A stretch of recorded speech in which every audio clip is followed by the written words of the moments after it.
dans ta vie, une onction de la délivrance, une onction de la bénédiction, une onction de la transformation par sa puissance. Le feu du Saint-Esprit te localise au nom de Jésus. Gloire à Dieu.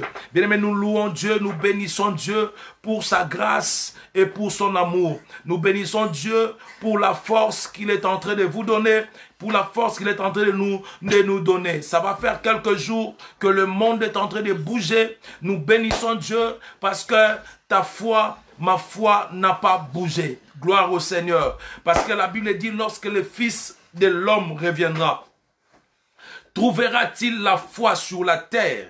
Gloire au Seigneur, parce que ta foi et ma foi n'est pas confinée. Ta foi et ma foi n'est pas confinée. Ça n'a pas baissé et nous bénissons le Seigneur pour cela. Je m'en vais ici vous saluer au nom de notre Seigneur Christ Jésus. Je vous salue. Je vous salue de là où vous êtes. Lorsque vous m'entendez, vraiment, je vous salue au nom puissant de notre Seigneur Jésus-Christ. Voilà, gloire au Seigneur. Nous voulons passer à une deuxième étape.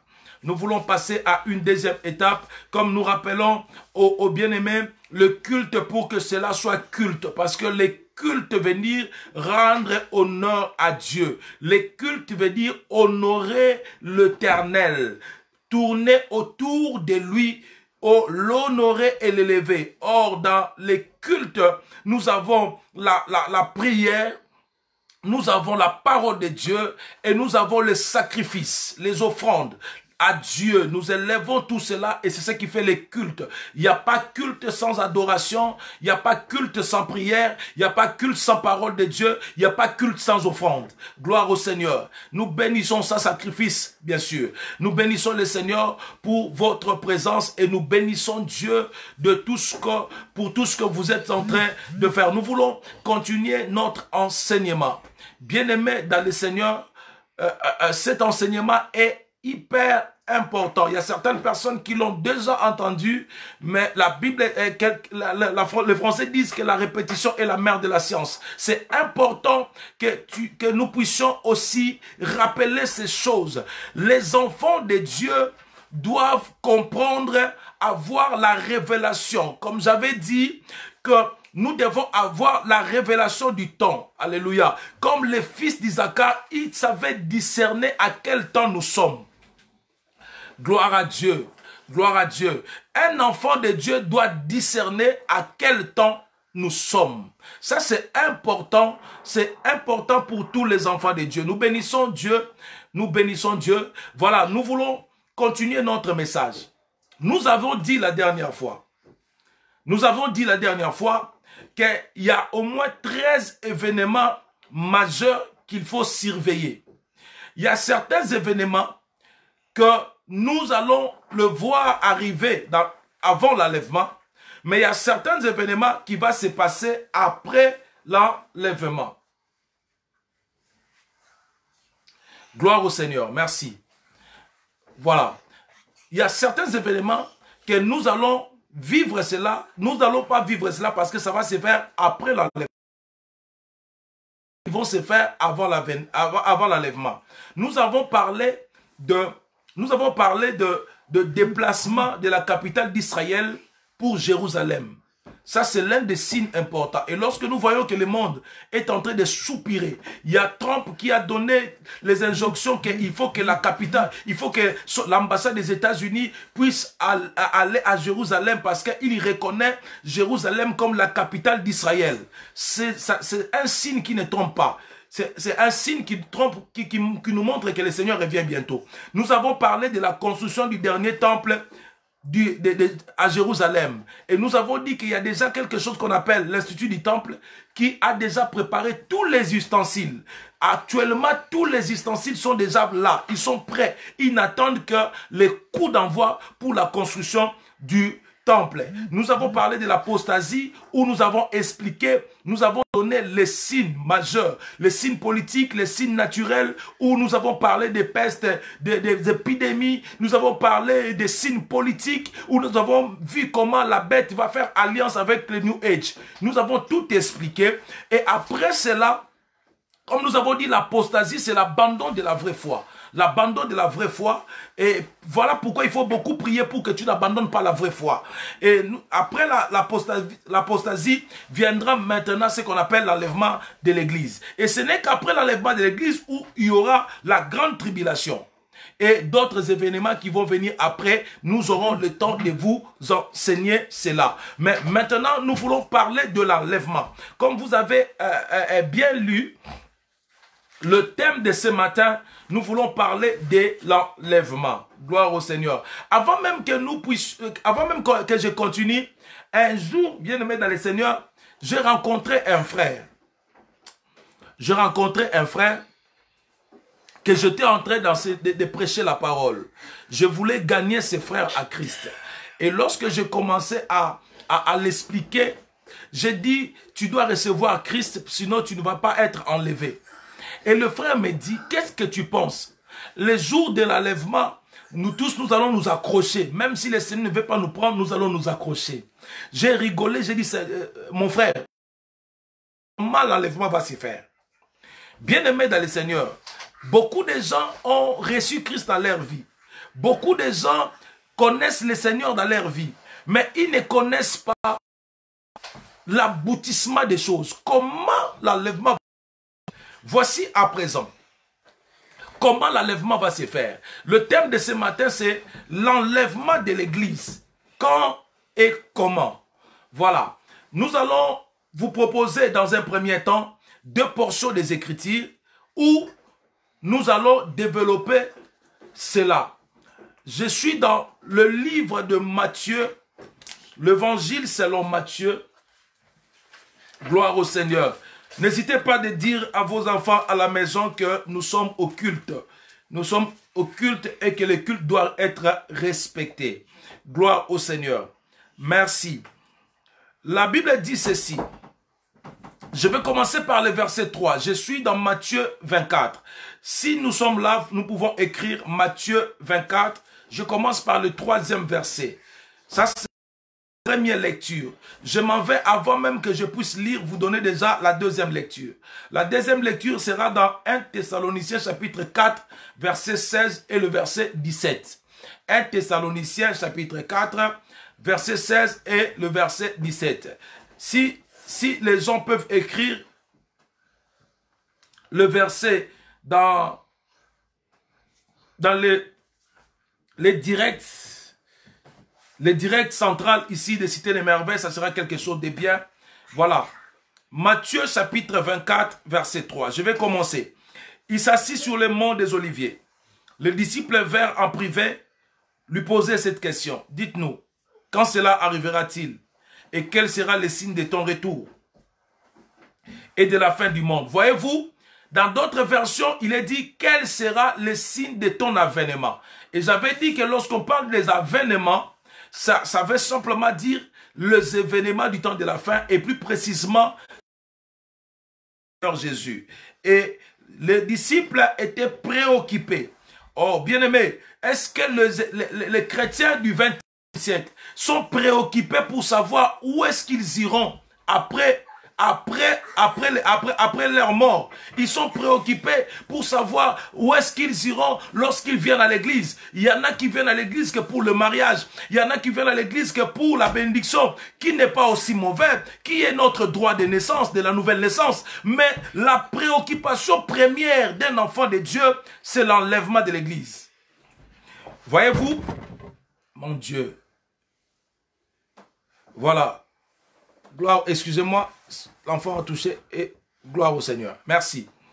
Alors, j'étais en train de dire, Jésus leur répondit, faites bien attention que personne ne vous égare. En effet, beaucoup viendront sous mon nom et diront, c'est moi qui suis le Messie. Ils tromperont beaucoup de gens. Vous entendez parler des guerres et des menaces. Ne vous laissez pas effrayer. Voilà, Jésus nous avait déjà avertis que nous ne pouvons pas être effrayés. Nous ne pouvons jamais être effrayés de tout ce que nous sommes en train de vivre. Voilà. Si vous lisez jusqu'à la fin, Jésus explique des choses. Mais ce que j'aime, c'est que Jésus a donné des signes. Et même Jésus a dit que Lorsque vous allez voir ces choses, sachez que ça ne sera pas encore la fin. Ce ne sont que des signes. J'aimerais dire à une personne que le jour de l'enlèvement, personne ne le connaît. Jésus même a dit que personne ne connaît le jour de l'enlèvement si ce n'est le Fils. Personne ne connaît. Si vous entendez quelqu'un vous dire que l'enlèvement va se faire dans 2 jours, dans 3 jours, dans 4 jours ou dans une année, la personne est en train de vous mentir parce que personne ne connaît les jours. Mais néanmoins, le Seigneur nous a donné des signes qui ne trompent pas. Et c'est ce que nous avons dit, il y a au moins 98% des signes qui se sont déjà accomplis. Donc, quand est-ce que l'enlèvement va se passer? Eh bien, l'enlèvement va se passer au jour où le Seigneur lui-même sait. Le Seigneur a un signal qu'il va donner. Je vais y arriver. Mais nous, voilà pourquoi, bien aimé, il faut être très prudent. Beaucoup de gens s'accrochent au Seigneur quand ils voient la pandémie, ils voient la peur partout, nous sommes confinés, ils pensent qu'ils doivent se bien aimer dans le Seigneur. Ces jours-là, tout va bien se passer. Il n'y aura pas de confinement, il n'y aura pas de problème. Ça sera l'ambiance comme les jours où les autres vont dans les boîtes de nuit, ça sera comme ça. C'est alors que le Seigneur va revenir. Faisons donc très attention. 1 Thessaloniciens chapitre 5. 1 Thessaloniciens chapitre 5. Je vais lire ça. 1 Thessaloniciens chapitre 5. Si quelqu'un peut écrire gloire au Seigneur, le verset que nous sommes entrés. 1 Thessaloniciens chapitre 4, je m'excuse. Chapitre 4, je prends le 16e et le 17e verset. Écoutez ce que la Bible dit. En effet, le Seigneur lui-même a un signal donné. Voyez-vous, le Seigneur lui-même a un signal donné. À la voix d'un archange et au son de la trompette de Dieu, il descendra du ciel et ceux qui sont morts en Christ ressusciteront d'abord.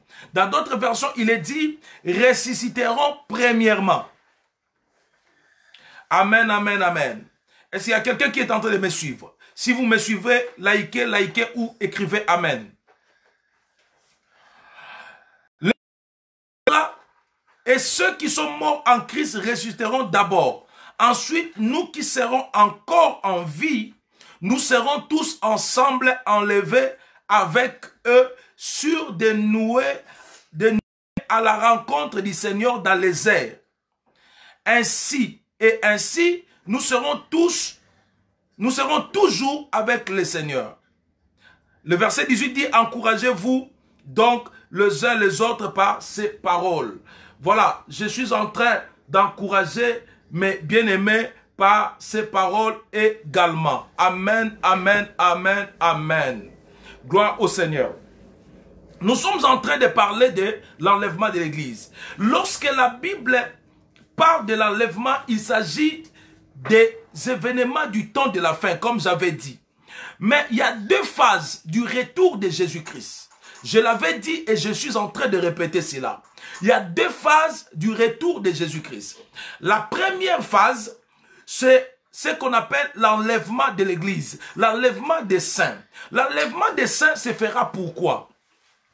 L'enlèvement des saints, c'est le Seigneur Jésus-Christ qui vient récupérer, chercher ses siens. Mais cette première phase, le Seigneur Jésus-Christ ne descendra pas sur la terre. Il ne va pas descendre sur la terre. La Bible dit, il sera dans les airs, comme l'a dit bien 1 Thessaloniciens chapitre 4. Il sera dans les airs et les saints vont le rejoindre là-bas. J'ai prié Dieu pour que ensemble nous puissions être enlevés ce premier jour-là. Le jour-là, la Bible dit que le Seigneur descendra dans les airs et les saints vont le rejoindre. Il ne descendra pas sur la terre. Et nous qui sommes vivants, nous qui serons vivants, parce que moi j'ai prié pour que je sois vivant le jour de l'enlèvement. Nous qui serons vivants, nous les rejoindrons dans les airs. Et la Bible explique pour dire, le monde ne les verra pas. Je vais y arriver. Deuxième phase du retour de Jésus-Christ. La deuxième phase du retour de Jésus-Christ, le Seigneur va revenir maintenant dans sa gloire. Cette fois-là, il ne vient pas seul. Il vient avec le saint. Il vient avec l'épouse. L'épouse qui a été enlevée, l'église qui a été enlevée reviendra. Et la deuxième ou le second retour, ou la deuxième phase du retour de Jésus-Christ, ça se fera quelque temps après la première phase. Donc, quelque temps après, le Seigneur reviendra, après la grande tribulation, bien sûr, après la période de 7 ans, il reviendra, non pas pour les saints, mais il reviendra avec les saints pour récupérer, régner et récupérer ceux qui auront vaincu la grande tribulation. Je vais y arriver. Et cette fois-là, il sera vu de tout le monde. L'enlèvement de l'église qui va se passer, pour ton information, je l'ai dit, que le monde ne va pas le voir. Mais la deuxième phase de l'enlèvement, du retour de Jésus, le monde le verra. C'est quoi l'enlèvement? C'est quoi l'enlèvement? Par définition, l'enlèvement, c'est ôter rapidement. Lorsqu'on dit que j'ai été enlevé, cela veut dire que j'ai été ôté directement. Et lorsqu'on dit que j'ai été enlevé, donc cela veut dire que on a tellement ôté qu'il n'y avait pas beaucoup, il n'y avait pas de témoins. Il y a des enlèvements où il n'y a pas de témoins. Il y a des enlèvements où il y a peu de témoins simplement. Voilà pourquoi ces jours-là, il n'y a que le saint. Il n'y a que ceux qui seront saints qui seront témoins de l'enlèvement. Mais ceux qui ne seront pas saints, ceux qui ne seront pas dignes, ne sauront pas ce qui s'est passé. L'enlèvement, c'est ôter rapidement. L'enlèvement, c'est ôter soudainement et secrètement une personne ou une chose. C'est comme il est dit dans 1 Thessaloniciens chapitre 4, où nous avons lu que le Seigneur va venir enlever. Le mot enlever dans 1 Thessaloniciens chapitre 4 verset 16 à 17, c'est le mot enlever vient du mot grec harpazo. Harpazo. Harpazo. Le mot enlever ici vient du mot grec harpazo. Qu'est-ce que signifie harpazo? Qu'est-ce que signifie harpazo? Chez les Grecs, harpazo signifie attraper dans les airs.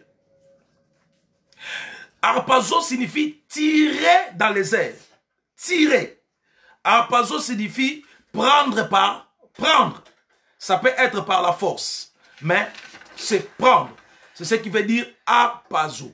Notez bien, vous devez retenir ceci, bien-aimés dans le Seigneur. L'enlèvement est un phénomène spirituel. Ça ne sera pas naturel. Voilà pourquoi il n'y aura pas de fraude dans l'enlèvement.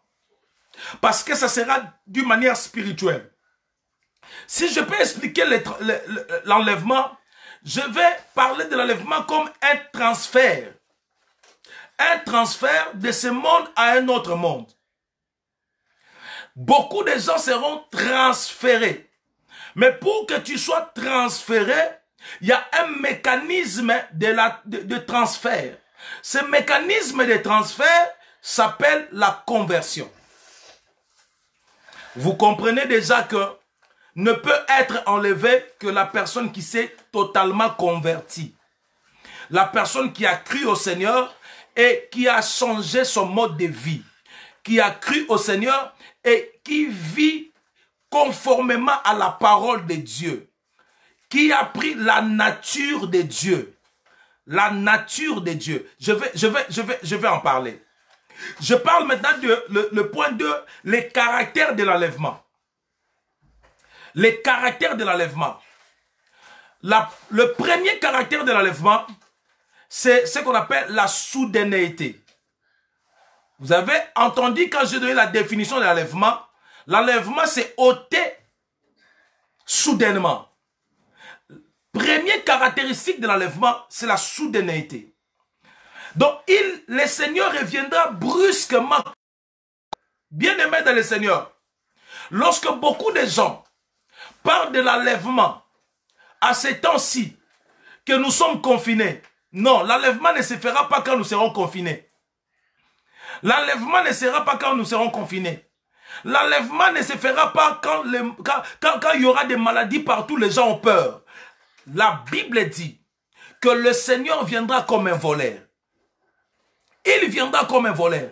Un voleur lorsqu'il vient, vous ne savez pas.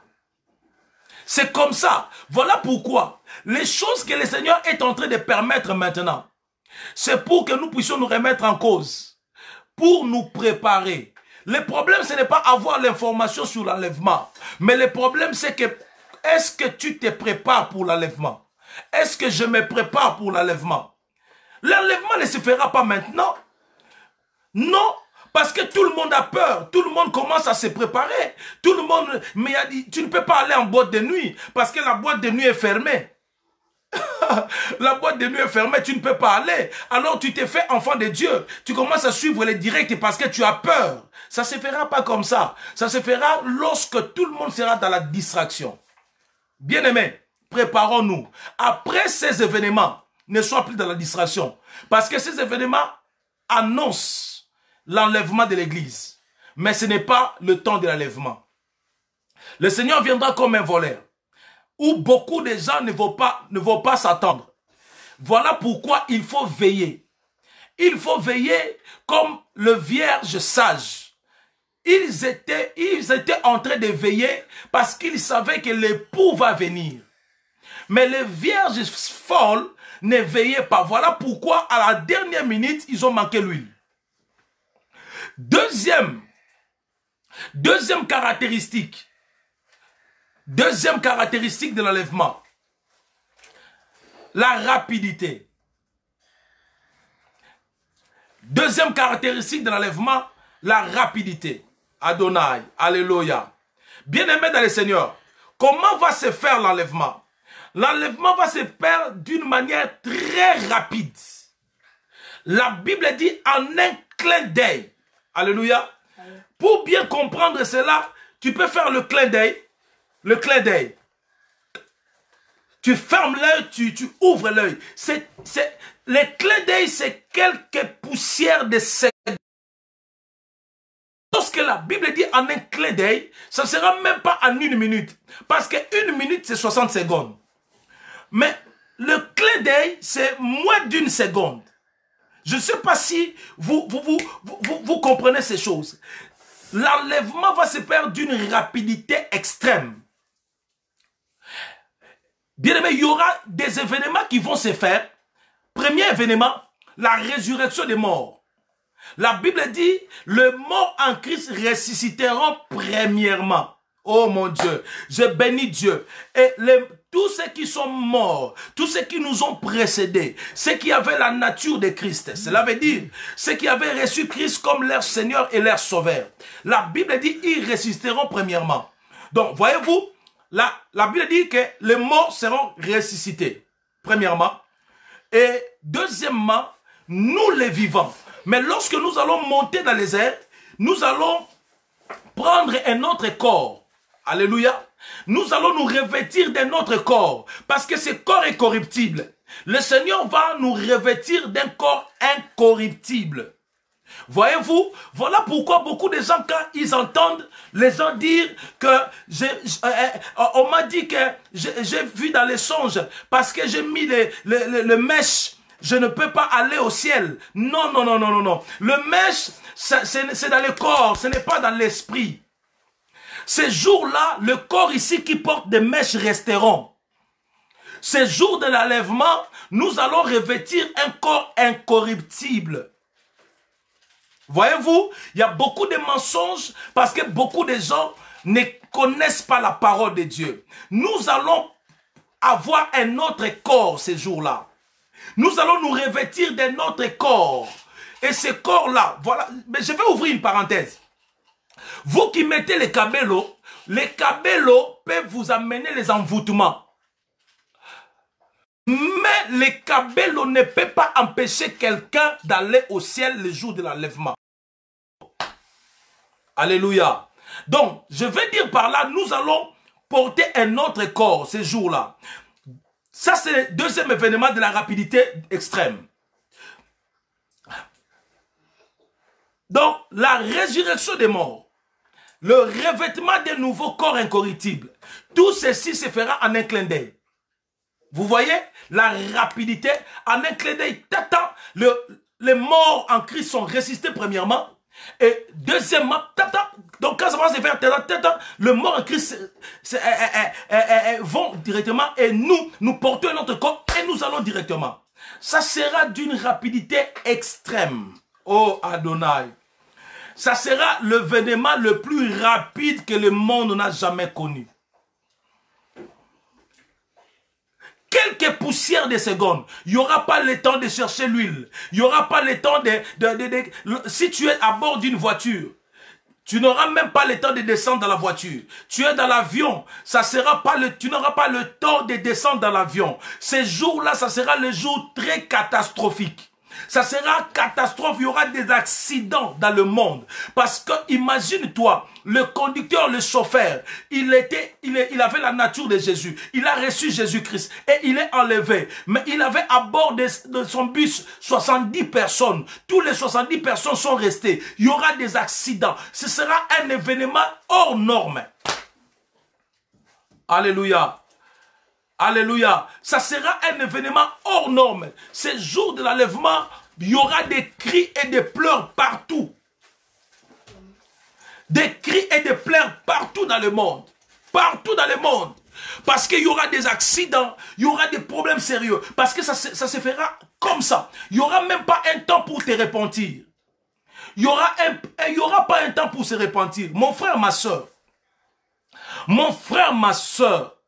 C'est le temps de se repentir. C'est le temps d'abandonner les mauvaises choses. C'est le temps de changer de direction. C'est le temps de choisir Christ. C'est le temps de choisir Christ. C'est le temps de marcher dans la consécration. C'est le temps, je vous en supplie, au nom de notre Seigneur Jésus-Christ. Parce que le jour de l'enlèvement, on n'aura même pas le temps.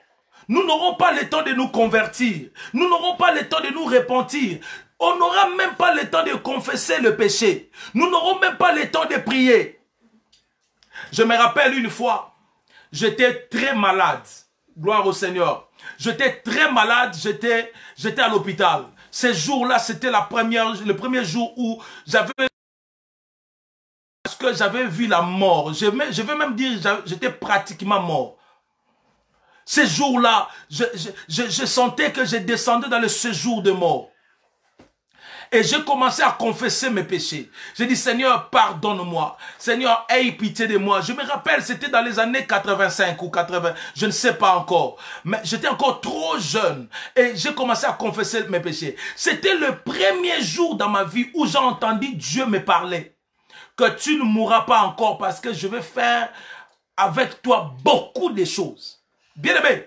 Au moins, beaucoup de gens à l'hôpital, ils ont aussi un moment où demander pardon. Mais les jours de l'enlèvement, nous n'aurons pas le temps de demander pardon. Voilà pourquoi, enfant de Dieu, je t'en supplie, fais ce que moi j'ai toujours demandé aux enfants de Dieu. La respiration spirituelle, chaque minute et chaque seconde. Il faut entretenir ta communion avec le Seigneur, s'il te plaît. S'il vous plaît, entretenons notre communion avec le Seigneur. Et vous qui allez me suivre, vous qui ne connaissez pas le Seigneur Jésus-Christ, il est temps, parce que ces jours-là, il n'y aura pas le temps de se convertir, il n'y aura pas le temps, bien-aimé, il n'y aura même pas le temps de prier, il n'y aura même pas le temps, c'est le moment, bien-aimé. Vous savez, l'enlèvement marquera la fin de la grâce. Gloire au Seigneur. Quelqu'un me pose la question s'il y a personne en ligne téléphonique. Si la ligne téléphonique est ouverte, vous pouvez entrer. Gloire au Seigneur. Donc, j'étais en train de dire que l'enlèvement marquera la fin de la grâce. Voyez-vous, nous sommes au temps de la grâce. Bien-aimés dans le Seigneur. Un conseil avant que je continue mon enseignement. Il ne faut pas fouler le temps de grâce aux pieds. Beaucoup de temps foulent le temps de grâce aux pieds. Ils négligent le temps de grâce. Parce que nous sommes au temps de la grâce et nous pouvons faire des choses comme nous voulons. Bien-aimés, la Bible dit la grâce est trompeuse. Nous sommes au temps de la grâce. Mais l'enlèvement va marquer la fin de la grâce. Bien-aimés, et lorsque ça sera la fin de la grâce, chacun de nous rendra compte. Pour aller à l'église, on doit te pousser. Aujourd'hui, pour prier, on doit te pousser. Aujourd'hui, même pour venir à l'église, on doit t'appeler. Si on ne t'appelle pas, tu ne viens pas à l'église. Aujourd'hui. Ah, bien aimé, mais c'est que nous oublions que tout ce que nous faisons, nous rendons compte à Dieu. Je me rappelle encore une soeur que j'avais appelée. Mais pourquoi tu ne viens pas à l'église, mes papas? Si je ne viens pas à l'église, c'est que je n'ai pas le temps, papa. Les jours que j'aurai le temps, je viendrai. Bien aimé dans le Seigneur. Le temps est là, appartient au Seigneur. Le souffle là que tu as appartient au Seigneur. Il est temps que tu comprennes que le jour de l'enlèvement, ça se fera d'une manière rapide, d'une rapidité extrême, que tu n'auras pas le temps de te convertir. Tu n'auras même pas le temps de te convertir. Tu n'auras pas le temps de te convertir. Il est temps, bien-aimé dans le Seigneur. Il est temps. Il est temps. Troisième caractéristique de l'enlèvement. Troisième caractéristique de l'enlèvement. Je suis en train de parler des caractéristiques de l'enlèvement. Troisième caractéristique de l'enlèvement. La discrétion totale.